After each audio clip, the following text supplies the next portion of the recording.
Hello everybody and welcome back. So in this video, I'm going to be giving you my tips, tricks, and advice on how to pass the coding interview with any large tech company. Now there's a lot more that goes into this than people think. They think you just need to be an algorithm master and do 10,000 Leetcode questions and you'll be good to go.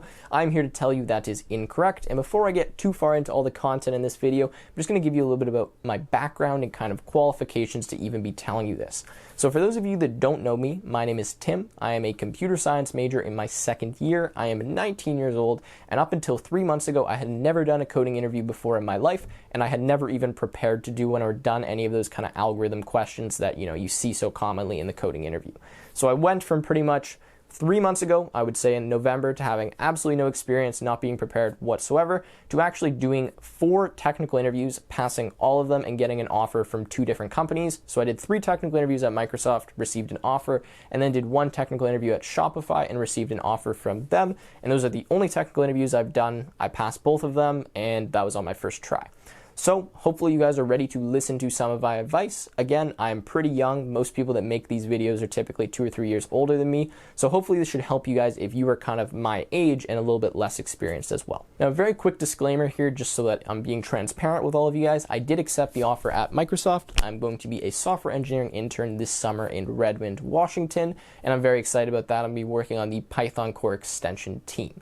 Now, the offer at Shopify was also great. I would have definitely loved working there, but between the two, I decided to pick Microsoft. Now, another quick disclaimer, because I know some of you are screaming at me in the comments right now when I just told you I didn't have much experience. I do have a lot of experience programming compared to probably your typical or average student, but again, that's not going to take away from the advice I'm going to be giving you guys. It's just a disclaimer so you know that, maybe 3 months of prep that I did, you might need to extend that a little bit, as I have done a lot of programming in the past that some of you may not have done before. Okay, so what I'm going to do now is walk you through my favorite 2 platforms to use to prepare and show you exactly the types of questions, the amount of questions I did to prepare, and the way in which you guys should approach these questions. So it's one thing to just do a ton of different questions, right? I mean, you hear this all the time, people that do like 1,200 Leetcode questions and they go in and they still fail.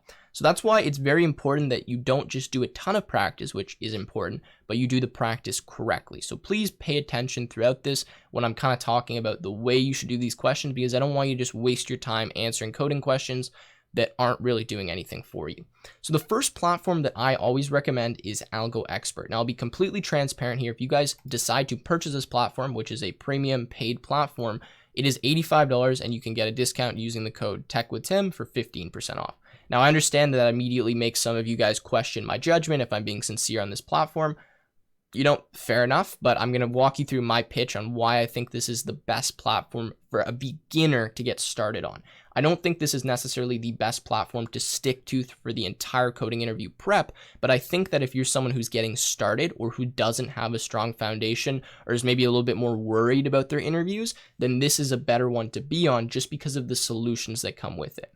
So for those of you that don't know, this platform has 85 coding questions. It has a data structures crash course on it for people that aren't familiar with data structures yet or haven't taken the course or need a refresher, and it also has coding interview tips. Now, they recently released this System Expert thing, which I believe is a new product. I'm pretty sure this is 50% off for the initial launch. So if you guys want to get that, I figured I'd let you know. My discount code does work on that as well for an additional 15% off the 50% discount, I think. But anyways, so let's go down to the questions now and talk about what I did on this platform. So as this comes with 85 coding questions, we can see that they're organized into easy, medium, hard, very hard, and extremely hard. Now, if you're going to use this platform, or if you're not anyways, what I would really recommend is dialing in on the medium and hard questions, or like medium to hard, medium hard, like in that range is kind of your bread and butter, because these are most likely the questions you're going to get asked. And these cover, if you can answer these medium and hard questions, a really wide variety of the way to prepare. These easy questions are almost like, okay, if you're just getting started, like you're a real beginner, these are where you're going to start to kind of get the idea of, okay, this is how I approach a question. This is a basic algorithm. But once you get past that, you need to go very quickly into the mediums, ace all the mediums like I've pretty much done here, and then start working your way on the hards.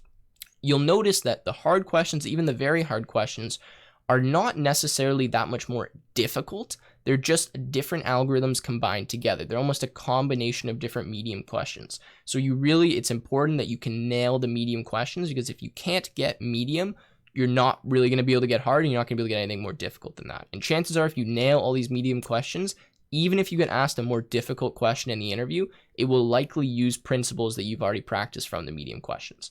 So to give you an example of how you should actually practice these specific questions, you can group these by not only category, but by difficulty as well. And what I typically recommend is making sure you're doing questions kind of in all of the different categories, almost in a loop. Like I like to do array, binary, dynamic, like go through all of them so that way I'm not just doing like 10 array questions in a row and just memorizing the solutions to array questions. I want to, every time I see a question, have to think and not have the solution memorized. You don't want to have that. You want to have an idea of how to approach the question, but you almost just want to have to think so that you can practice doing that, because that's what you're going to have to do in the interview. So if I pick a question, say here, like a medium question from arrays, all right, you can see this is my answer for this medium question. The reason I really like this platform is because they have hints that you can look at here. They also have the fact that I can just run my code and see the output in the test cases here. I can see their solution. I can move the windows around. I can change all these different things. I can set a timer, which I recommend you do every single time you practice programming questions. Set the timer beforehand. It's so easy on this platform to do it as well. You can see the test cases, and then the best part is you can look at a video explanation of the question and how to get the solution. Now, sometimes there's multiple solutions. If there is, this video will cover all of them. You can go to a conceptual overview or a code walkthrough, and for people that are beginners, this is extremely helpful and is what really built me in a strong foundation and allowed me to move over to Leetcode, which I'm going to talk about now. So obviously here, 85 questions I would not really say is enough prep for the interview. I would say that this is really good in terms of building your foundation, building up a wide kind of range of different questions and understanding how to approach the problems, but you really need to dial in on some more practice, and this is where I suggest Leetcode. So once you have the foundations done from a platform, say like AlgoExpert or something else, if you guys have any other ideas for them, leave them down below. I would buy Leetcode Premium, which I'm pretty sure is $35 a month or something like that. Pick the company that you're interviewing at on this premium tab here and do every single question from the module that is suggested. So here you can see that this tells me all of the questions that are frequently asked at Microsoft. Guess where I got a job, right? And look how many questions I did from this. I did 59% of them. Since I was interviewing for the intern level, I knew that the questions like backtracking, sorting and searching, dynamic programming, and design wouldn't be asked as frequently as, say, arrays, linked lists, and trees and graphs. So what I did was I did almost all of the arrays and strings, almost all of the linked lists, and almost all of the trees and graphs. Now, there's some pretty stupid questions sometimes that I don't bother doing, but the idea is do as many as possible from the company that you're going to work at. And this is where, you build the strong foundation on a platform like AlgoExpert, and then you dial in on the specific company you're going to be interviewing at with a company like Leetcode, or company like Leetcode, or website like Leetcode.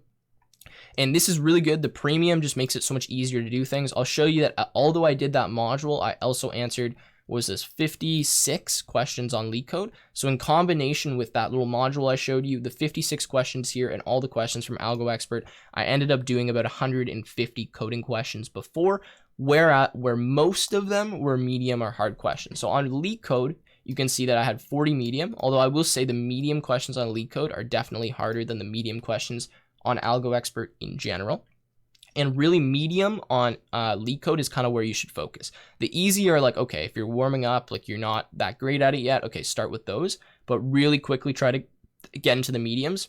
And if you want to challenge, do the hards, but these are pretty time consuming, so I usually don't even bother doing them.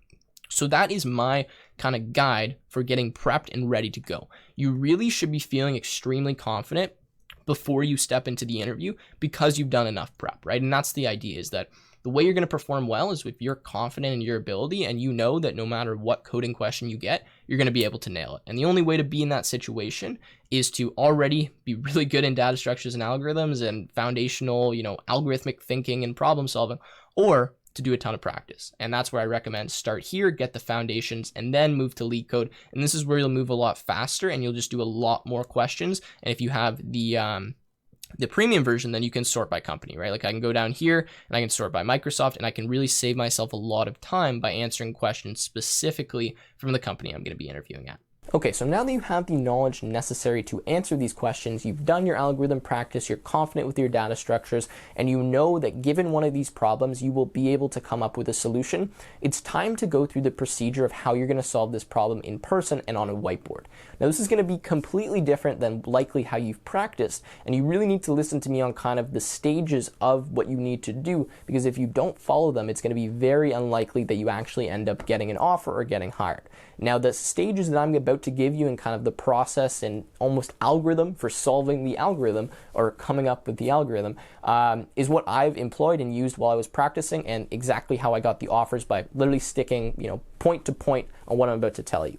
So the first thing you're going to want to do when you're given a programming problem is analyze the crap out of it. Now, I literally mean that you should almost be spending the same amount of time analyzing the problem as you should writing, or at least that's what I did in all of my interviews. What you want to do when you're given the problem is you want to make it as clear as possible what you're trying to solve, and make sure that you understand the problem and that you and the interviewer are on the same page. A lot of the times you'll get asked questions that intentionally have ambiguous things, have little tricks in them, or things that should be simplified or clarified before moving forward. What your interviewer wants to see you do is clarify those things and ask those questions. For example, a good question you should always really be asking is, can I expect integer values? Can I expect valid input? Is the output need to be in this format? Are we assuming this? Are we assuming that? You want to reduce any ambiguity that you can, because that's a huge thing in programming in general. And if you can show that skill to your interviewer, not only is it going to kind of convey a good message to them, but it's going to make it a lot easier for you to solve the problem, right? If you have some very complicated input and you need to validate that before it comes in, if you can just ask the question, can I assume that this is valid? And they say yes, there you go. You've just saved yourself probably 5 or 10 minutes of validating the input. So that's something very important. Ask lots of questions, make sure you know what you're solving, and make sure you understand the problem to a T, and your interviewer knows that you understand it. The way that I like to do this is just literally running back the problem, kind of discussing each point in the problem to my interviewer, asking some questions, making sure that they know that I'm taking a good look at the problem before I dive in. After you've done this and you're clear that you understand what you're solving, you've done the analysis, and you know that they know that you know what you are doing, then you can start talking about how you're going to solve the problem. So here is where you're going to want to start probably diagramming and just drawing things out on the whiteboard. To be honest, it doesn't really matter how meaningful the sketches are that you're doing, so long as you can kind of convey that you're doing a little bit of a plan before you just get into the code. Even if you know how to solve the problem exactly already and you can just hard code and run through the solution, do not do that. You have to discuss exactly what you're going to do, the approach you're going to take, and you want to consider different approaches as well.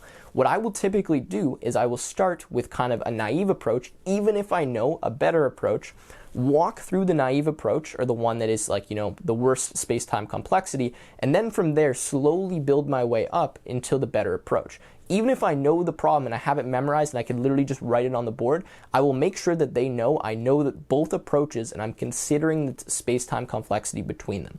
This is the biggest thing, probably the massive thing that's going to make a huge difference, because you're showing that you can look at different alternatives, pick which one is the best, and then implement that and slowly build your way up to a better solution. You don't want the interviewer to know that you've just memorized the problem. You want them to think that you're figuring it out live in front of them. If you can do that, then that's going to make you just a lot better in the process, because not only are they going to be like, wow, this person has a really good thought process, they're thinking things through, they're going to be like, and they're pretty smart too. They went from the naive solution to this better solution just by doing an analysis and drawing things out. Now, at this point in time, you might already be, 10, 15 minutes deep and you haven't written any code. And that's totally fine, and that's what I did for all my interviews.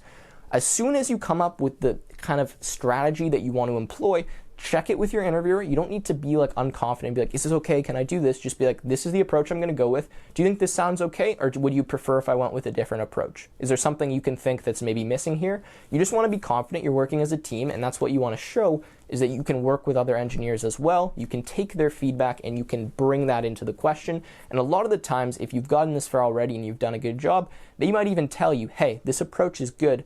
Can you do it this way? I think it'll be easier for you, which is what happened to me at actually 2 of my technical interviews, where I had a very kind of complicated way of solving the problem that was going to work.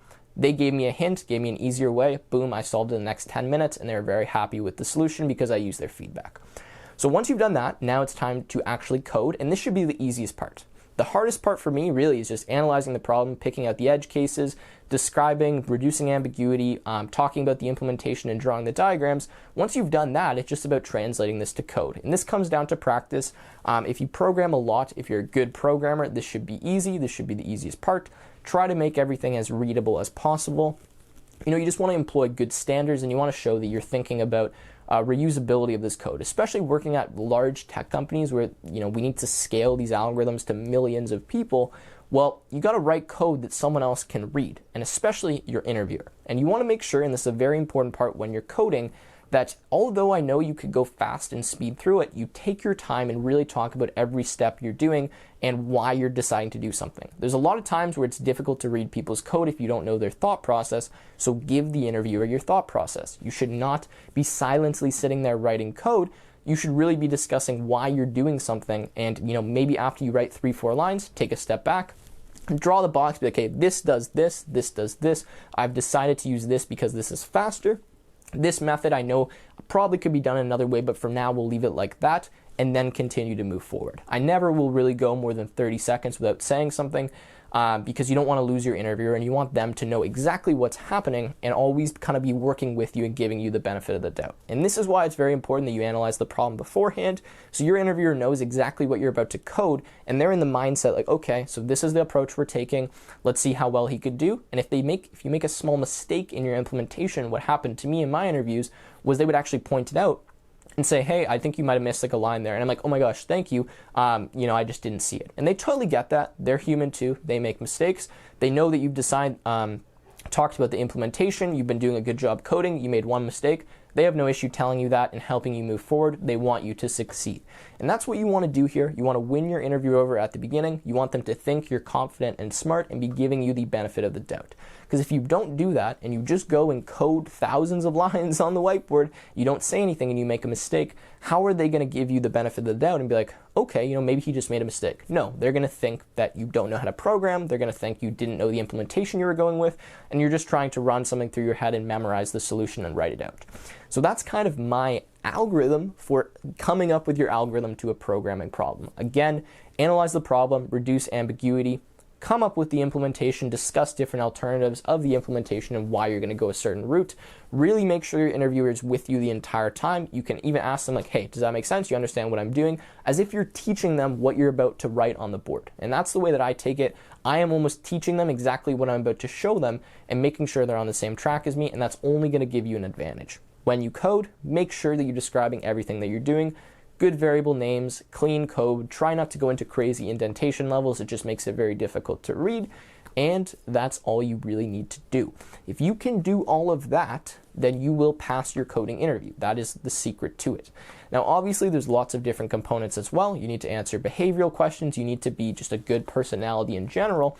But if you can go in right at the beginning and you can just have a smile on your face, you can have some good answers to the questions, and you can be ready and prepared for your coding aspect, when you start coding, you're already going to be winning in the interview, which is what you want. Because if you're already winning, you're going to get hints, you're going to get help, your interviewer is going to want you to succeed, and that's just going to give you a massive benefit. Now, this leads me into practice, which obviously is extremely important. All of the skills that I've just mentioned may seem overwhelming, and they may seem like it's difficult to be able to master that, especially if you're on a tight deadline or a tight schedule, but you need to be practicing doing that while you're solving programming problems. For me, what I would typically do, because I'm not just going to talk for like 4 hours alone by myself, is I would do like 3 or 4 programming problems, and then the 5th one I would do on a whiteboard that I actually have over here in my room that I bought specifically to practice programming problems, and I would treat it as if it was an actual interview, and I would genuinely look to my wall and ask it questions. Like, I would do stuff like that. That is the kind of practice I employed to make sure that when I got there, I had been practicing in an environment as close as humanly possible to what I'm actually going to be performing in. You don't want to leave this up to chance. You don't want to leave this up to, okay, I'll get it in the moment, I'll kill it. No, you want to go there as prepared as you possibly can be, so that when you leave, even if you don't get the job, there's nothing more you could have done. And that's the thing that I said after my interview. I was like, regardless if I get the offer or not, I did as good of a job as I could do. I did as much prep as was reasonable in the time before, and there's no reason that I should be upset that I didn't get the job, because, well, there was nothing more I could have done. And those are my tips to you. Practice like you play, right? You're going to be playing and you're going to actually be doing the thing in a real interview.